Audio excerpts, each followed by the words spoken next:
Marinaro, the Sick Podcast on this Monday, November 10th. Thank you for watching us on YouTube, on Facebook, and on Twitter. We very much appreciate, of course, the Sick Podcast, a Montreal Canadiens specific podcast, weeknights at 10 p.m. Eastern Time or after a Montreal Canadiens game, should it be a late start and the game finish after 10 p.m. And, of course, du lundi au vendredi à 10h le matin en français. It's a sports show, a sports podcast, very hockey-specific in the Montreal Canadiens, with a huge emphasis on the Canadiens, but a little bit of all sports, all Montreal, all Quebec, athletes, teams, all that stuff. You know the drill. We're going to talk about the Montreal Canadiens, as we usually do, of course, in the Sick Podcast. And we're going to talk about the Canadiens getting back to their winning ways, a huge 6-2 win on the weekend versus the Utah Mammoth, and various talking points, of course, many good performances from Canadiens players, from Samuel Montembeault bouncing back and getting that swagger back. Cole Caulfield once again with a 2-goal performance. What a goal by Alex Newhook. He's playing the best hockey of his career, I think, anyway. And Kirby Dach, who continues to play better and better and better with each passing game. It was on Saturday morning that Marty St. said that he had to manage his ice time better, and he gave reasons why maybe he wasn't, and he went out and he did just that on Saturday night. Those are some of the things we're going to talk about with Eric Engels, who took in today's practice earlier today at Complexe Sportif CN in Brossard, and I'll let you all know that it was a therapy day once again for Montreal Canadiens captain Nick Suzuki. Does that have anything to do with that block shot against the Philadelphia Flyers and Travis Konecny's blast with about 1 second left in overtime? Personally, I think it does. We'll see if Eric knows something on that. He's coming up in a couple of minutes.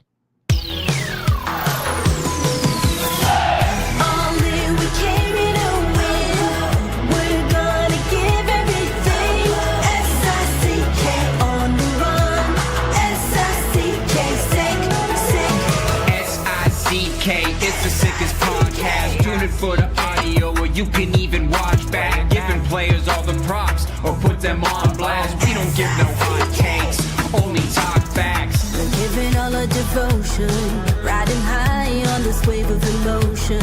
Going all out, yeah, cause this is our time. No, ain't no stopping us till we reach the finish line. All in, we came here to win. We're gonna give everything.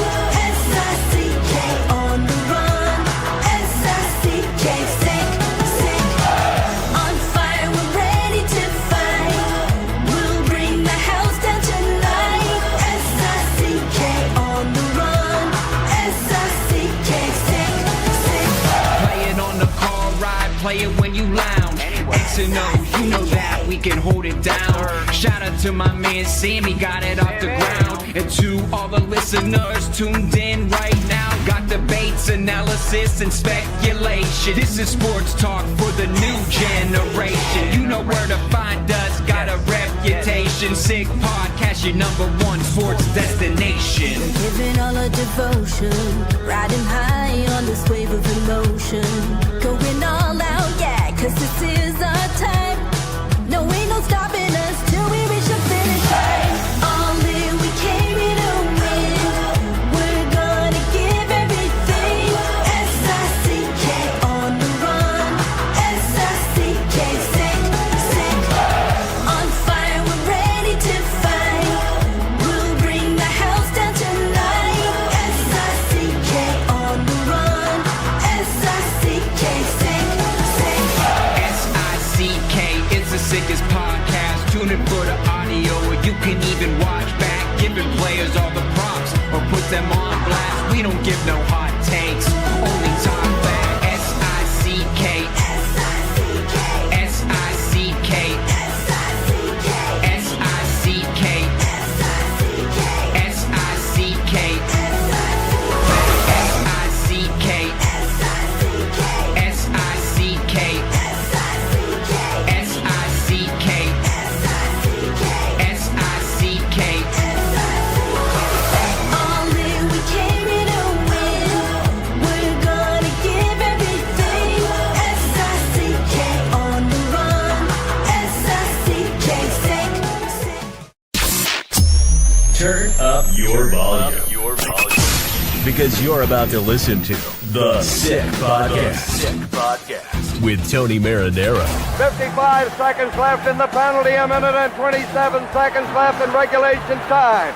Boston 4, Montreal 3. Lafleur coming out rather gingerly on the right side.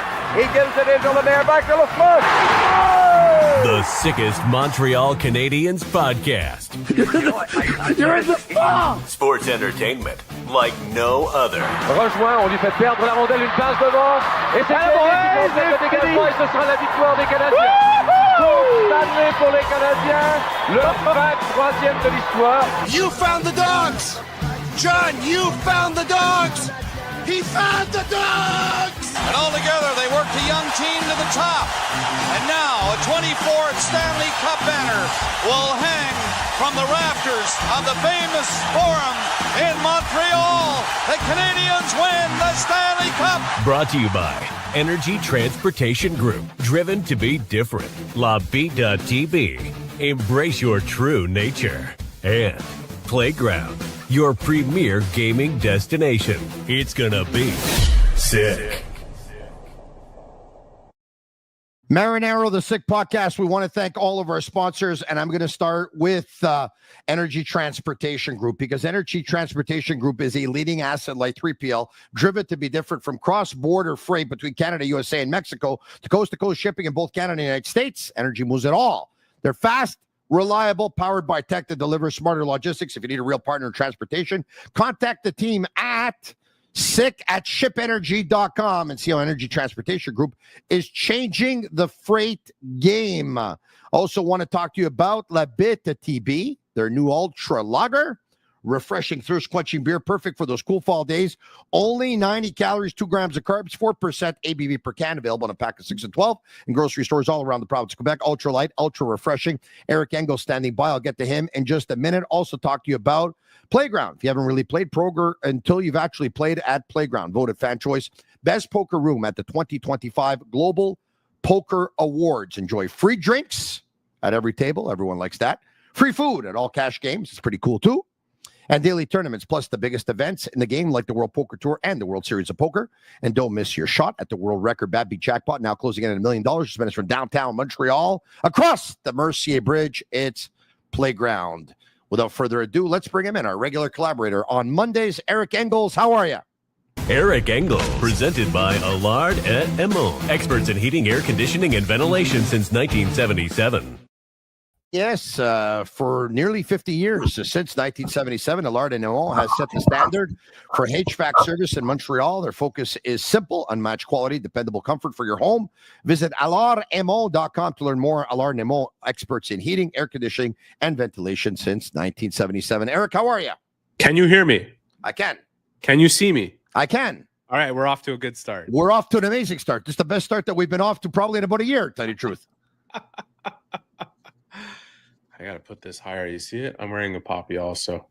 Cool. Yes. Right. And so am I. I wish it would stick a little bit better. It seems like I'm always very careful. I don't want the needle to puncture, but anyway, it looks great, I think. We don't need it. We don't need any puncturing. No. Hey, look, Kirby Dach is it's a really cool story because we've talked about his ACL, MCL. We've talked about the injuries to the right knee twice in 2 years. We've talked about the surgeries. We've talked about the rehabilitations. This is a second crack at it. It's not fun. And we can understand that the mental part is probably just as difficult as the physical and athletic part, maybe even more difficult, actually. And it took a while. But look, it's 5 or 6 games now. I think since the Vancouver game, that Kirby Dach, I find that he's playing better and better every game.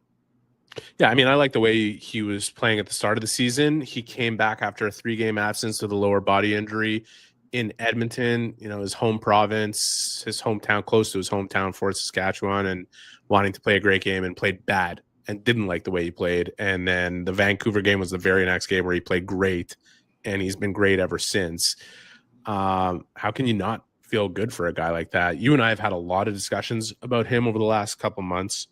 I remember specifically about halfway through the year, before he got hurt for a second time where I said to you that the next 12 months, not the next few months from here to the end of the season, will be the most determinant factors in Kirby Dach's future, not only with the Canadiens, but in the NHL. I remember saying that to you, and you said, really? Not like to the end of this year? And I said, no, like the beginning of next year will be pretty important for him too, because if he can't figure it out by that time, then there will be a lot of justification and potentially, you know, closing the door on him and moving on. I've said to you all along, I'm a big believer in not only his ability to be a good player, but a good center in this league. And I think the way he's playing, the way he's focused on his process, the way he has matured, he has grown up a ton. It's very clear. Is big. And one of the things we're not talking about is his face-off percentage. You know, it was high 30s to low 40s throughout the beginning of his first, you know, throughout his first 5.5 seasons in the NHL. Yeah. Right now it's at about 46%. And I think it's improving from game to game. It really is the best face-off percentage that he's had in a long time. You know, I want to go back before we actually talk about the game versus Utah. I want to go back to the game versus the Devils. After that game and the Canadiens lose in overtime, we were many to look at that game and say, I don't quite understand what's happening with the ice time. But then again, we did understand what was happening with the ice time. It seemed to me like the Canadiens had a lead at one point, 3-2 in period number 3. And Marty St. probably went with the players that he thought were probably the most responsible players to go with. But you know, Zachary Bolduc ended up with 9 minutes of ice time. Ivan Demidov ended up with about 10 minutes of ice time. Kirby Dach ended up short of 11 minutes of ice time. I think Kapanen had pretty much in the 11 minutes as well. And it was a big talking point among fans after the game that they lost versus the New Jersey Devils, among media. It continued on to Friday, and then it continued on to Saturday as well.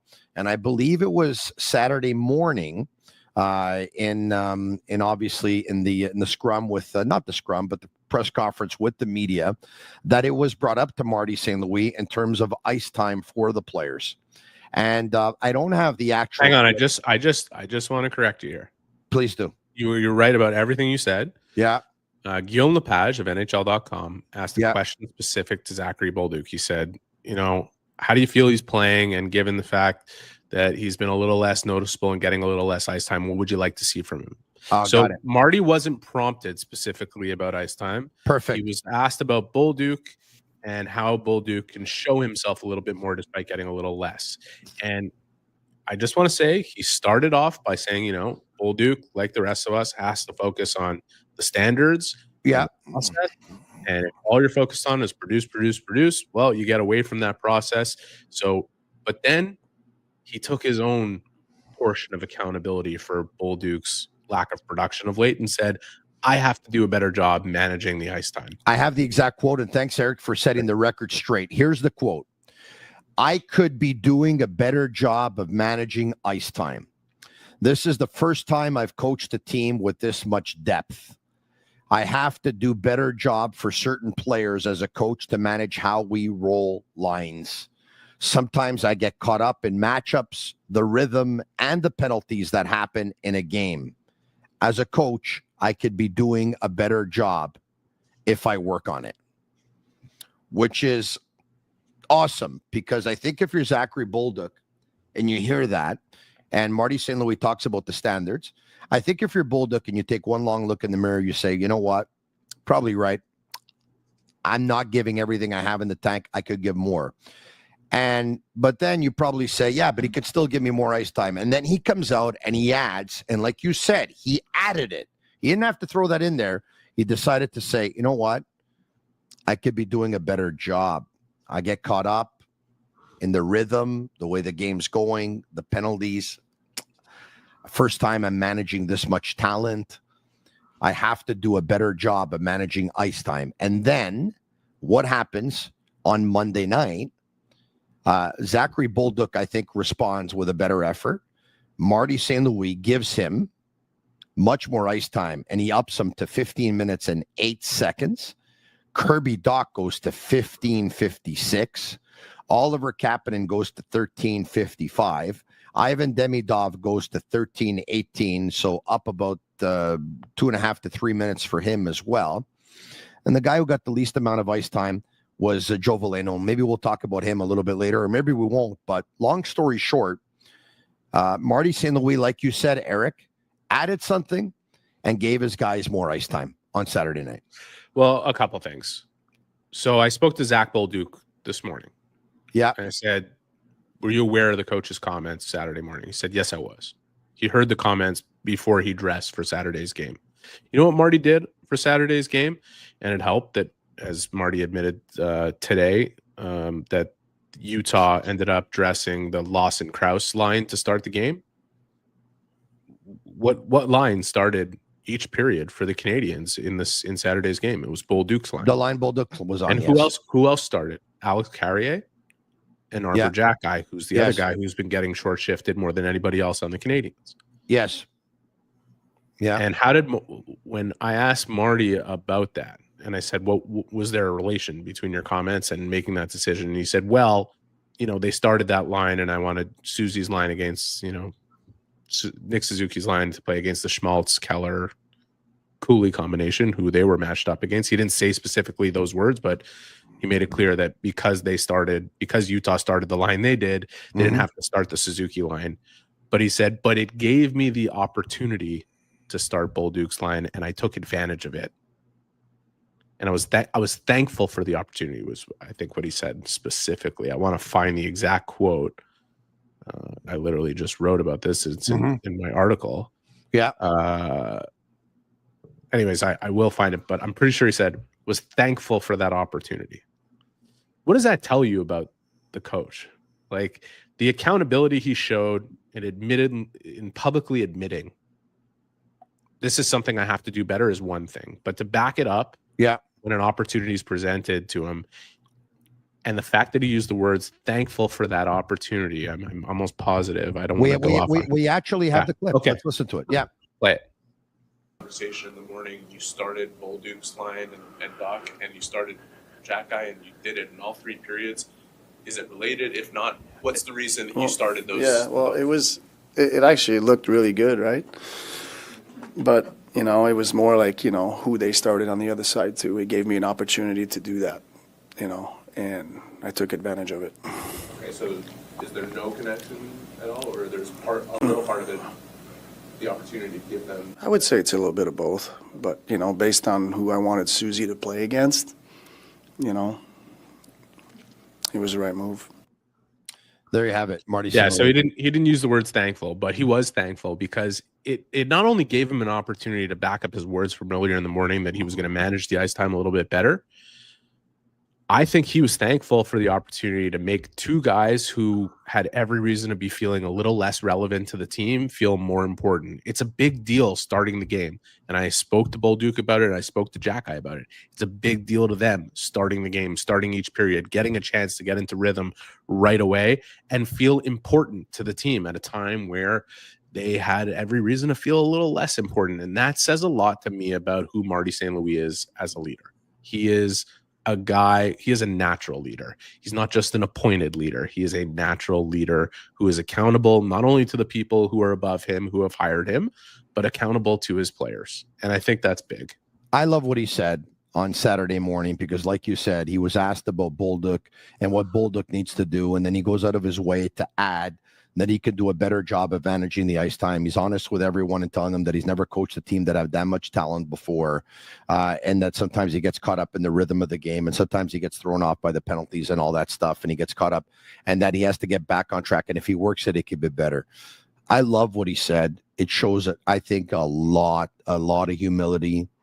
It shows that this guy's got no insecurities whatsoever because, there's a lot of coaches that even if it was true, I don't think they would have admitted it because they'd be too worried after that it would come up again. Oh, you see, he's not managing ice time well and this and that. And if anything, I think it was appreciated obviously by his players because his players are, sometimes you wonder, I'm not getting the ice time. I mean, what is he thinking? What is he thinking? Now he's telling you, look, I know I should do a better job of giving some players more ice time. So I'm sure it's appreciated by the players. And also, I think, once again, the humility of it all, saying, hey, you know what? I'm not perfect. And I think members of the media, and Eric, you tell me, that this is something that the next time he probably has some of his players, the numbers in terms of total time on ice are a little bit low. It's probably not a question you're going to ask because the coach has already admitted that it's something that he needs to work on. So he's probably going to, I'm not going to say buy some time because he's got all the time in the world. Don't get me wrong. You know what I'm trying to get at? I mean, I think he's answered a lot of questions. He needs to work on that, and he will.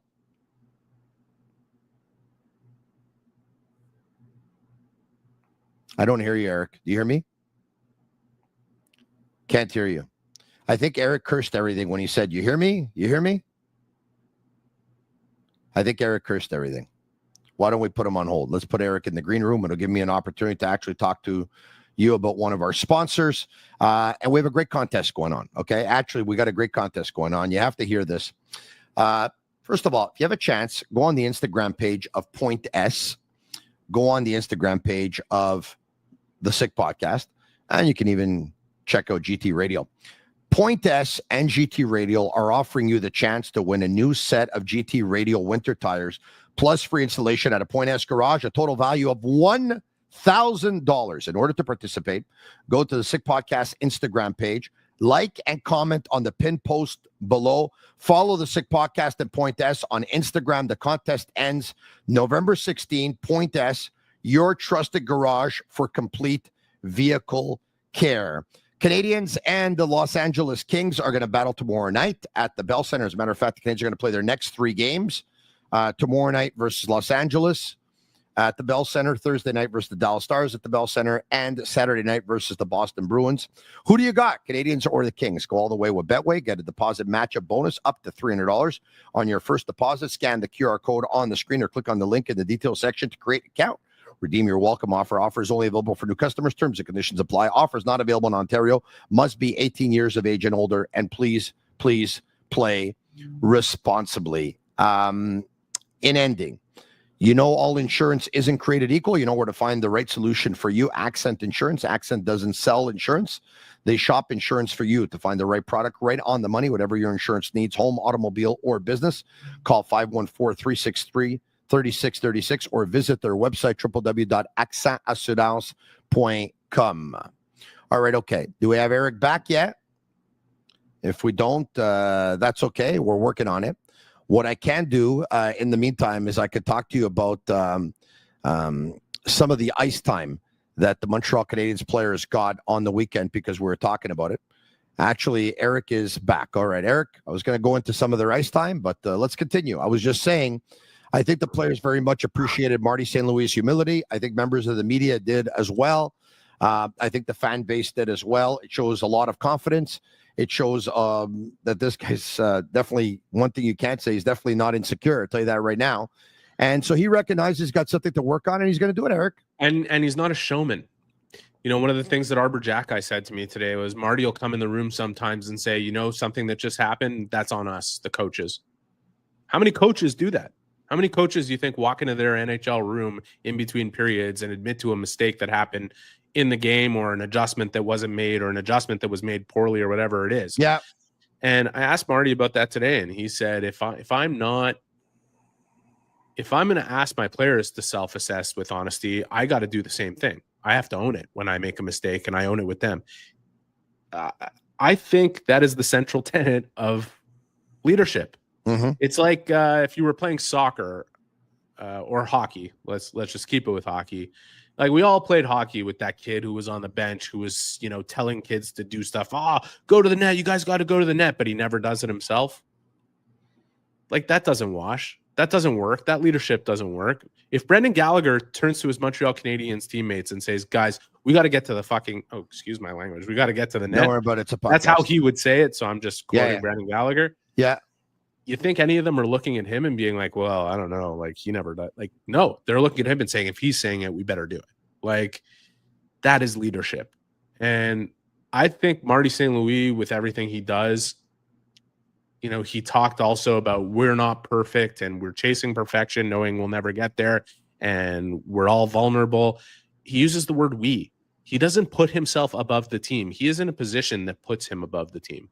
A coach is a designated leader who is above his team, but he never puts himself above his team. And that's why even after 4 years where a lot of guys in his position would go stale and that his messaging wouldn't necessarily get through, or he wouldn't be as revered or respected as he appears to be, he's so consistent in being relatable to his players. And it's not just because, he's been in all their shoes and he's been through the wars and has the experience. It's exactly because of this, because he puts himself on the level with them. And that's what good leadership is. And the last point I'll make on it is, it's not just because he knows that's what this generation of player needs. It's because it's who he is. Yeah. That's who he is naturally. And that's a huge thing for him and for the Canadiens. Eric, NHL Hockey Hall of Fame Media Awards recipients earlier today. Francois Gagnon. Pretty awesome, eh? Elmer pretty Ferguson awesome, and Memorial I'm pretty depressed. Award.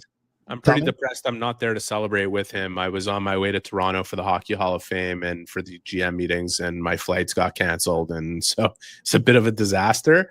But man, what a career that Frankie has had is so well earned. Sorry, go ahead. Sorry for cutting you off. No problem at all. So for those who aren't aware, the Elmer Ferguson Memorial Award, selected by the Professional Hockey Writers Association in recognition of distinguished members of the hockey writing profession, whose words have brought honor to journalism and to the game of hockey.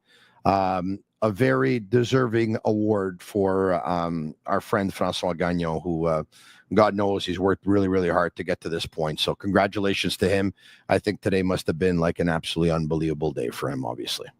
Yeah, I think, I remember seeing the broadcast where Frank Saravalli essentially told Frankie that he had won the Elmer Ferguson and that he was going into the Hockey Hall of Fame, and just how genuinely shocked Frankie was.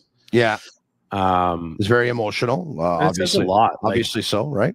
Who in our industry does the work we do and expects that type of outcome? Like, it's a remarkable accomplishment that is certainly merited, and Frank has done his work with honesty and humility, but also with gravitas and strength and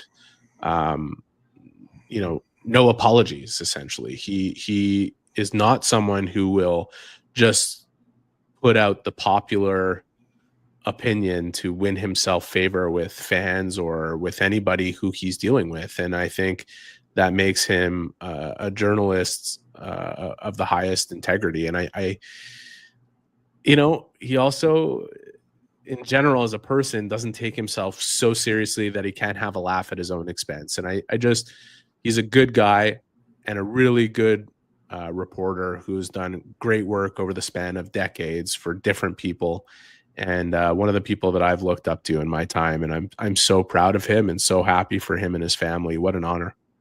Really amazing stuff.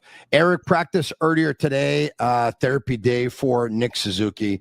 Eric, it seems to me that the therapy days, correct me if I'm wrong, they started after he blocked that last second shot in overtime from Travis Konecny.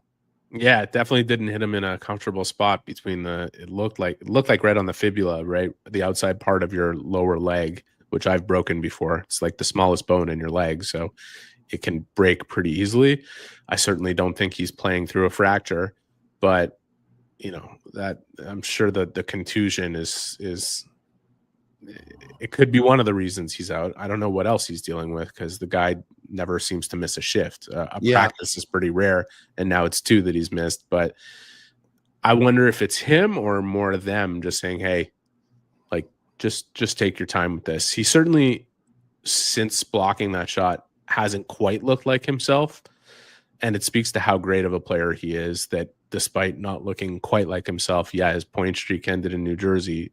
And he was having a bit of a rough go of it against Utah before he made some decisive plays in the game, right? Like, he's just that good.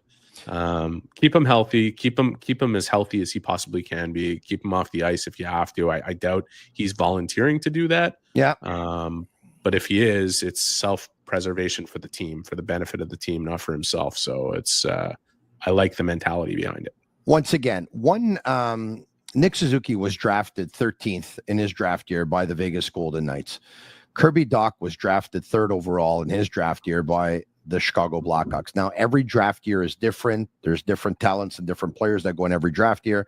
And it's not because one is drafted third that teams might think that he's got a higher ceiling than another player who's drafted sixth, depending on the depth of that draft year. But there's a pretty big difference between third and 13th, let's be honest.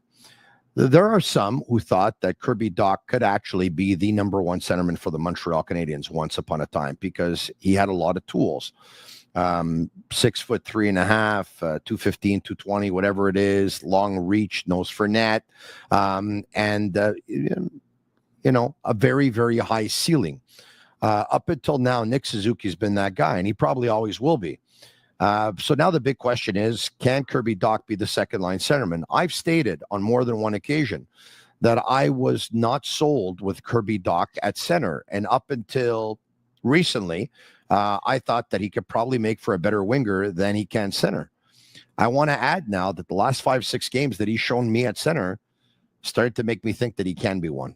I know that you've always thought it all along that he's a center. But he's showing me a lot of things so you talked about the fact that he's getting better in the face-off circle. It's very important for a centerman, let's be honest. I see him retreating and always being the first one back to offer puck support to the defense. I see him not leaving the zone until the puck actually leaves the zone. I'm seeing him play with a lot of discipline and a lot of defensive responsibility, Eric. I think what we're not seeing is just as important as what we're seeing. You don't see him on the wrong side of the puck very often. You don't see him chasing the play very often. You don't see him cheating for offense very often. And these are things that you would expect a 24-year-old with 280 games of NHL experience under his belt comes to learn and mature and realize. And he has. He had to do it. We had that conversation at the beginning of the season, beginning of training camp. He was extremely open with me in an interview I did in Sportsnet, talking about how he handled the previous summer and the first injury that he suffered, what he learned from it, how he applied himself this summer, the tight circle of people he put together on a group thread to ensure that his rehabilitation would not only go well, but enable him to build the strength necessary to give himself a better chance, knowing that the start would be challenging no matter what with what he's been through. There's been a gradual build in what we've seen from him. But there has been also a gradual build and a lot of momentum built off the ice in his mentality and his mindset. And he, as I wrote on Saturday at Sportsnet, is kind of emblematic of this team. 15 games through last season, this team was tied for the worst record in the NHL. They were 30th in the standings, three-way tie with 10 points in 15 games for the worst points in the NHL. After 15 games, they're tied at the top with the Devils. There's a few teams in there. Points percentage, if you want to go that way, they're fourth or something like that.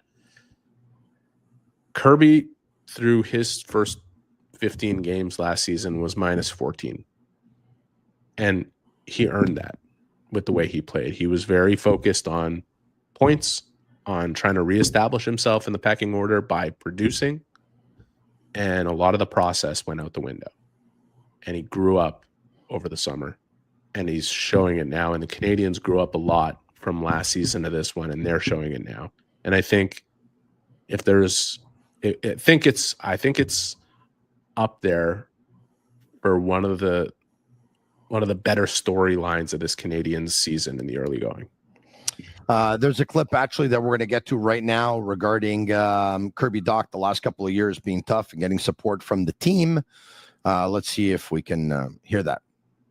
Marty's been great for me. It's been a couple of tough years. It's been a couple of long years, but to have the support of Marty and his coaching staff, management, the training staff here has been unbelievable. All the teammates, everybody's kind of stood behind me when times weren't great. So definitely means a lot. And we're a family in here, and we look out for one another and we protect one another. So it's nice to kind of be able to give some of that love back. Sounds like you got the support that he needed, Eric. Oh, he got a lot of it, and including from Jeff Gordon and Kent Hughes. Mm-hmm. Two guys who were asked a lot publicly about the need for a second line center and never going all the way in their commentary in terms of addressing that. it's not as if they don't know where the holes are on their team or what they were looking at. And it's not as if they could sit up there during some of those press conferences over the last couple of years, but specifically at the end of last year, and make commentary to suggest that Kirby Dach was right there for them and that he could be that guy given what happened to him over the last 2 years. Like, very difficult situation all around. They chose to have very honest conversations with the player, but not beat down his confidence and his will. And, one of the things Kent Hughes said to me when we were at the coaches GM's meeting, which really resonated, was he talked about his experience with Patrice Bergeron and how the great players that he had witnessed never feared failure. They always embraced opportunity, knowing that failure was a possibility, but that they never feared it. Mm-hmm. And I think Kirby, from a mental perspective, had to get to a place where instead of thinking about what could be lost, and he had a lot of time to think about what could be lost considering the injuries, Tony, mm-hmm. he started to think about what could be gained. And for him to go through everything he went through and come into this season and know that that opportunity was still there for the taking for him to become that second line center, he started focusing a lot more on what could be gained. And, I think about Kent Hughes talking about Bergeron and guys who are winners thinking in that capacity. And I think what we're seeing is the evolution of a player who's not only fulfilling the promise he once held as a guy who was picked third overall, but a guy who has started to understand what it takes to be a winner. And I hope for him, really hope for Kirby Dach, that as this process is unfolding, and he's still in the middle of it, he's certainly not at the end of it, that he can stay healthy.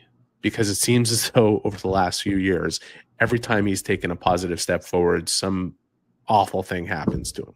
And so hopefully for him, that's behind him now. There's been a lot of talk of who's going to be the Canadian second line center. And we know that in the preseason, Marty St. was asked about who his second line centerman would be. And he said it was Kirby Dach. And I think the ice time that Dach got on the weekend, you correct me if I'm wrong, but almost 16 minutes is probably the most ice time that he's got all season. And but there seems to be, when you talk about internal competition, like we often talk about Montembeault and Dobesh, I think we could talk about Oliver Kapanen and Kirby Dach, because Kapanen is playing extremely well. He's got 10 points in 15 games. He's on pace for a 55-point season. Mind you, it's probably easier to pick up points in the first half of the season than it is in the second half of the season. That being said, it almost seems like Kirby Dach is saying, oh, no, like I'm going to give it my best because I want to be that guy. So, it's funny because earlier today in my show in French, we had a poll question saying, do the Canadiens still need a second line centerman, or it's going to be Dach, or it's going to be Kapanen, or you know what? I'm not so sure anymore. I think I'm not so sure anymore because of the play of Dach and Kapanen. Got a lot more votes today than they probably would have got at the beginning of the season. So this is, it's going to be, the internal competition is great, Eric.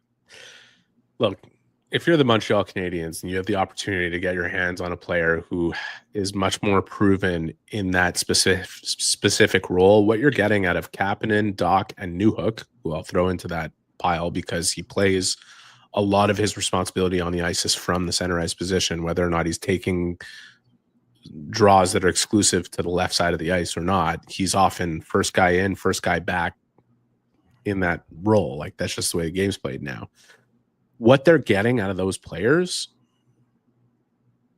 gives them a versatility if they're able to get their hands on a player who's more established and just a better fit as like the guaranteed second line center. I mean, that's how you become a championship caliber team. Like, I look at those Lightning teams that had a lot of players transposed to the wing that are natural centermen. Look at Team Canada over the years and all the players who play on the wing who are centers and think like centers. And if they need to move for a shift to center or play on a different line or whatever it is, that's exactly what they do. I mean, that's gold. That's gravy. I think the Canadiens are not going to stop looking for that type of player, even with what they're seeing from Kapanen, with Dach, with Newhook. But the pressure to get that player has released a bit, pushing leverage a little bit more on Kent Hughes' side if he's still looking for it down the line.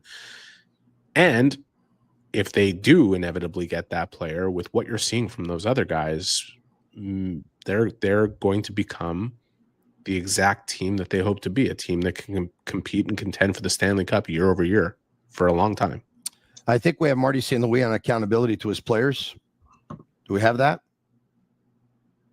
For you to be accountable to your players. You have to be accountable to your bosses, but why do you think it's important? Because I feel if I'm asking my players to self-assess with some truth, I got to be able to do the same thing, So I have to own it. If I expect my players to own it, I better own it myself. And we're all vulnerable. We're not perfect. We're chasing perfection. No one will never get there. So, I have no problem coming in and telling him that's on me. It's okay. You have to own it. So I think it comes with what we're trying to build here is we're trying to do everything with the truth, and it's okay to own it when it's you. All right. There you have it. He's right about that, eh? Listen, go back to, and I brought this up as an example in my article on this subject today. Mm-hmm. When you have the 50-year-old coach of the Canadiens who conducts himself that way, the ripple effect is enormous. Go back to Vancouver. Ivan Demidov, most productive game in the NHL, 3 points, killed it on the power play, made some unbelievable plays. Mm-hmm. He came out after the game and said, I don't think it was my best game. And he was right. It wasn't. Defensively, he struggled to get the puck out of the zone, off the wall. As soon as there was pressure on him, he kind of buckled a couple of times. He wasn't having an easy time at 5-on-5 in that game. And he made a couple of absolutely elite plays and ended up with 3 points, which is his most productive game in the NHL. When your youngest player at 19 years old comes out after a game like that, where everybody wants to talk about the magical plays that he made and says, that wasn't my best game. I didn't play that well, but I got a couple points. When we talk about the healthy culture of the Canadiens, that's what it is. When your coach walks into the room after he makes a mistake and starts telling the guys in between periods, that's on me, where do you think it gets set? Like, that's where it starts. Yeah. And that's what you need. And that's why I say he's an appointed leader. The coaching job designates him as a leader, but that doesn't make him a good one. What makes him a good one is the stuff we're talking about, the stuff that makes it clear he's a natural leader. Why don't we get to one more topic today, and that is what Marty St. wants from Arber Xhekaj. Let's listen in. I feel like any of our other players, to me, it's all intentions. What's his intentions on the ice? It's okay to not be busy and try to do too much. It's okay. There's going to be opportunities. To me, it's all about singles and getting on base and stuff. And every now and then there'll be home run balls, but don't just look for the home run balls. And I feel like when Arber is at his best is when he keeps things simple and he gets on base and he builds his game that way. Eric, I took a look at the hockey stat card from Saturday night's game versus Utah. Out of 18 players, not counting the goalies, of course, but out of the 6 defensemen and the 12 forwards playing for the Canadiens, Arber Xhekaj was like 9th best on the hockey stat card for the Canadiens. Oh, look, we have it here. Fantastic. Okay. Take a look at that. Take a look at Arber Xhekaj in terms of individual offense. Take a look at Arber Xhekaj in terms of team offense above average. By the way, I think he had 4 shots on goal, or he had 2 attempts blocked. I mean, he had 14 minutes of ice time. He had 4 hits in the hockey game. Take a look at his individual defense. Take a look at his defense above average. His numbers, once again, in the, I think 8th best out of 18. I don't remember when was the last time Arber Xhekaj's stats were like 8th best out of 18 on the hockey stat card. I thought he had his best game of the season on Saturday night, Eric. And you know what? Jaden Struble had about 3.5 minutes because he often gets compared because they're the ones who are going to battle for the 6th spot. Jaden Struble had about 3.5 minutes more than Arber Xhekaj on Saturday. I walked away being more impressed with Xhekaj's game than Struble's game on Saturday night. Right, and I guess that's bared out on this card, right? I would think that the card doesn't lie. Neither did my eyes. I would agree with your assessment. He was really good on Saturday night. Xhekaj was. And, I think when he sticks to very basic principles, make the easy pass instead of the hard one. He made one hard pass in the game, stretch pass through the neutral zone to, I think it was Duke at center ice. And it got rejected immediately and was coming back towards the Canadiens' end. But outside of that, made the quick pass to Carrier, made the quick pass to the winger on the breakout, just keep it simple. Just keep it simple. And when he does that, he's great. But I think one of the big reasons why Arber had one of his best performances, he got to start all 3 periods. He got that vote of confidence from the coach. He got that, like I said, it's not just getting more ice time, which he did. He played 14 minutes flat, I think. It's the being made to feel important at a time where there's a lot of things that are making you feel a little less relevant. And I just like that. I like that from St. Louis, and I like that from Xhekaj in terms of the way he responded to it. And, I spoke to Xhekaj about it today, and he said it mattered to him. It gave him a chance to get into rhythm right away at a time where finding rhythm is difficult. You and I have talked about this, and I don't think people really – I think there's a lot of people who do get it, but there's a lot of people who don't. Being as young as Xhekaj is and being in a 6th defensive role with 5 defensemen ahead of you who are, very strong and playing as sporadically as he does is really one of the toughest jobs in the NHL. It's a very, very difficult job to stay concentrated enough and sharp enough that all of a sudden you get on the ice, and it doesn't matter if you're playing against 3rd or 4th liners, whatever it is. Everybody in this league has enough skill to make you pay on certain plays. Take Alex Newhook, for example, as a guy who's not playing on the top line or even potentially the top 2 lines, depending on how you look at the order of the Canadiens' lines. Yeah. And he can make any defenseman or any forward for that matter look really stupid on a given play. So we can, by the way, at one point here, we won't do it today because I think we could save it for another day. You could make an argument that Alex Newhook could be on his way to some very, very good things. And I know that you went to bat for him a couple of weeks ago when you said to everyone who thinks that Alex Newhook might not be here for a long time, you actually said that you think that he can be here for a long time. Nick Suzuki, once again, was drafted 13th. He's turned out to be a star in the National Hockey League. Cole Caulfield was drafted 15th. He's turned out to be a star in the National Hockey League. I know it doesn't really matter what your draft order is because Lane Hudson was drafted 62nd. He turned out to be a star in the National Hockey League too.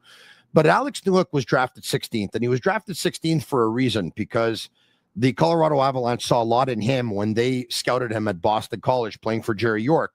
And Jerry York told me that back in the day, Alex Newhook was a fantastic hockey player who had 16 more points than Matthew Boldy one season. And then the next season had 17 points less, but he actually played in half the games because he got called up to the American Hockey League and to the National Hockey League. Alex Newhook was a really good player who was drafted as 16th overall because he was a really good player. And he's playing, I think, the best hockey of his career right now. The goal he scored on Saturday night was absolutely unbelievable. So, good for Alex Newhook. I was shocked to see. I think it's the first time he was named a star at the Bell Center. Did you see that? Yeah, I did. Listen, getting traded to the Canadiens, even from a Stanley Cup winning team like Colorado, was the best thing that ever happened to him. To get the individual coaching at the time that he arrived in Montreal, which he would only, it was a time where Marty could do individual coaching with all of his players before they got to the collective aspects that they've been focused on over the last year. He didn't have that. He came into a Colorado team that was primed and ready to win the Stanley Cup, and he was in a 3rd-line role, and there was no individual work done with him in terms of, you come into the NHL at that age, you need a little bit of it. You need a little bit of individual attention and, focusing on your game instead of where it fits into everybody else's game. And he didn't have that there. So to come to Montreal at the time that he did, and it's funny to be talking about it this way because obviously there was a lot of people who were impatient with Newhook and what he was as a product over that time. But what he was a very unpolished product that needed a lot of help with understanding how to play the game and understanding how to make his individual skills fit in with where the collective game is meant to be played. And I think you're just seeing incredible benefits of that work right now. And it's a credit to the player for embracing what's been taught to him. Yeah. And for believing in himself all the way through. He was asked last year, like, yeah, is it time for you to get into a defensive mindset and forget about the idea of being a top 6 forward? And he's like, no, like, I still think I have the ability to be a top 6 forward. But in part, you know, whoever was I can't remember who was asking him about that last year, but he needed to embrace more of the defensive elements in the play without the puck to be able to access his ability as an offensive player. And these are all, again, he's the same age as Dach, if I'm not mistaken, right? They're both 24. Yeah, correct. It's not a coincidence with the level of game experience and the age. Maturity comes over time. It's not just you snap your fingers and it's there one day because you're supposed to be more mature because you're a professional playing in the NHL. It just takes time, and we're seeing that with the whole team. We're seeing with Newhook and Dach specifically, two guys who a lot of people looked at over the last couple of years and said, I don't know what's going to happen with these players, and I'm not sure why they gave up all these assets to get them. And now I think there's a lot of people who are starting to be converted to the idea that, thank goodness, Kent Hughes did what he did to get those players. So we'll see where it goes. What are you expecting tomorrow night in ending versus Los Angeles Kings? Oof, it's going to be a tight, tough game. LA plays higher tempo than they did over the last few years, but they still have that strong defensive mindset. They've got good goaltending so far this season. They got guys that could burn you. You know, the Canadiens have to have a mentally engaged focus that we saw like against Utah. It's the same. Utah was very strong for parts of that game. I don't think it was so much that the Canadiens were on their heels and not playing well. I think it's Utah is a pretty good, fast, connected team, and they were able to assert themselves in certain parts of the game. And Montreal is going to face that against LA too, where they're going to have to handle that and bend a little but not break and come back the other way. Los Angeles Kings coming off a big 3-2 win over the Pittsburgh Penguins. A couple of points for Kevin Fiala, the game-winning goal. Fiala played 23 minutes and 19 seconds in that win versus the Pittsburgh Penguins. By the way, our buddy Yoel Armia unfortunately did not. He was the third least utilized Los Angeles King, the third least utilized. Turcotte was the least utilized at 6:17. Kuzmenko had 7:50. Yoel Armia had 9 minutes and 23 seconds. Phil Deneau had 17 minutes and 2 seconds. How good was Turcotte last year? And then now he's playing 6 minutes. Yeah. And people are complaining about Kapanen's ice time. Yeah. One of the things that no one's going to talk about, I'm going to bring it up now, is the Montreal Canadiens tomorrow night are going to go up against 3 former Montreal Canadiens, right? Joel Edmondson, Yoel Armia, and Phil Deneau. Yeah, 3 good guys too. You kind of get lost in the shuffle, you know, a little bit when you're on the West Coast. By the way, Jack Han, one of my collaborators on my friend's show every Tuesday and Thursday, said that if the Los Angeles Kings choose to trade some players because Antti Kopitar is going to retire at the end of the season, that he would keep his eye on Phil Deneau. Quick comment on that? Yes, no? For Deneau to Montreal? Should he be available? I don't think he'll be available. You don't think he'll be available? No. Okay. Sounds good. Eric, always great talking with you. Enjoy the hockey game tomorrow night. You and I will talk again at the very latest next week on next week on Monday.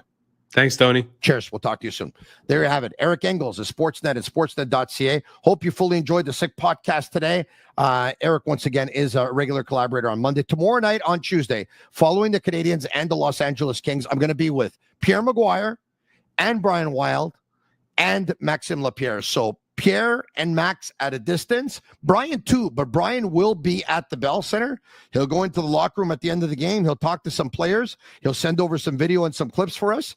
And then he's going to join us from the Bell Center, and he'll talk to us about Marty St. Louis press conference. So, of course, it should be a fantastic Habs postgame show. We try to bring you the best Habs postgame show in the world on all mediums, radio, TV, podcast, you name it. That's what we try. Hope you like it. Hope you like the podcast tonight. If you did, leave us a 5-star review. It's our way of feeling the love for Agnello, Sammy, and Juliana at Master Control, and for all of our sponsors, Alara and Emo, who brought you Eric Engels, our contest that we're having with Point S and GT Radio. Go check it out on the Point S Instagram page, as well as the Sick Podcast Instagram page. Betway, who's our major sponsor, not only for this English show, but our French show that we have weekdays at 10 a.m. on the same YouTube channel. Accent Insurance Solutions, Bittt Tibi, Playground, and Energy Transportation Group. We thank them all. Thank you for watching. If you haven't subscribed to our YouTube channel yet, please do so. Tell all your friends and family about it. We're creating a sick community, and we want it to get as sick as possible. Thanks. Have a great night. Ciao for now. I'll be back tomorrow morning en français at 10 heures le matin, and tomorrow night at 10 p.m. in English. I'm Marinaro. And that's a wrap. Hope you don't miss us too much until next time. Follow the Sick Podcast with Tony Marinaro on YouTube, Instagram, Facebook, Google Play, and Apple Podcasts. The Sick Podcast is brought to you by Energy Transportation Group, driven to be different. Tibi, embrace your true nature. And Playground, your premier gaming destination.